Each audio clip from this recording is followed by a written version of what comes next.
Сейчас слово Independent Human Rights Protectors. Независимые правозащитники. Independent Human Rights Protectors. Пожалуйста, вам слово.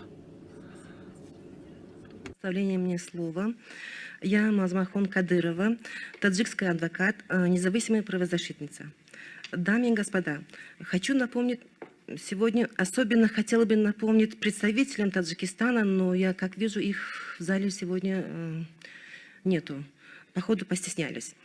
Хорошо, что мы живем в 21 веке.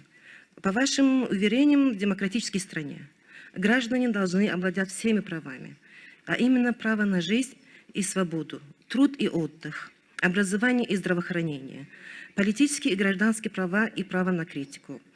Но обратите внимание, где в такой стране, когда президент обращается к народу и говорит, что вы не имеете права вмешиваться в политику, а если вы будете вмешиваться, вы будете отвечать перед законом, то вы рассуждайте сами, выводы делайте сами. За последние 3 года правоохранительные органы превратились буквально в институт пыток.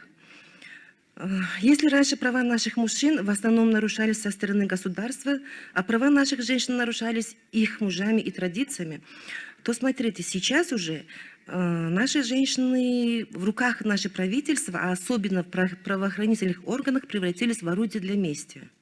Закрепляя свой доклад фактом.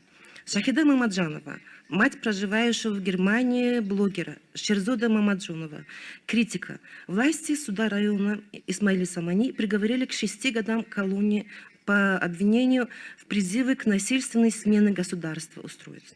Это за критику сына. 18 мая текущего года сотрудника ГКНБ Таджикистана задержали известную в республике правозащитницу родом из Горного Бадахшана Улфатхуну Мамадшоева. Ее обвинили в попытке государственного переворота и организации последних волне Геба. Could you please try to focus on the topic of this session? Сосредоточьтесь на теме. Закончится антитеррористическая операция, в результате которой были убиты как минимум 40 бадахшанцев.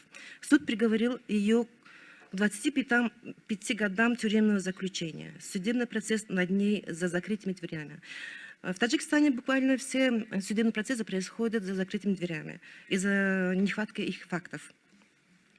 За текущий год в территории России похищали около 20 жителей Бадахшана и приговорили к разным срокам тюремного заключения. И это продолжается до сегодняшнего дня. Что я хочу сказать? Я от имени таджикского общества призываю правительство Таджикистана, особенно правоохранительных органов, соблюдать законов и конституции. Прекратить преследовать, похищать и убивать таджиков. Перестаньте фабриковать уголовные дела. Дипломаты, депутаты, защищайте права своих граждан. Стоп диктаторство.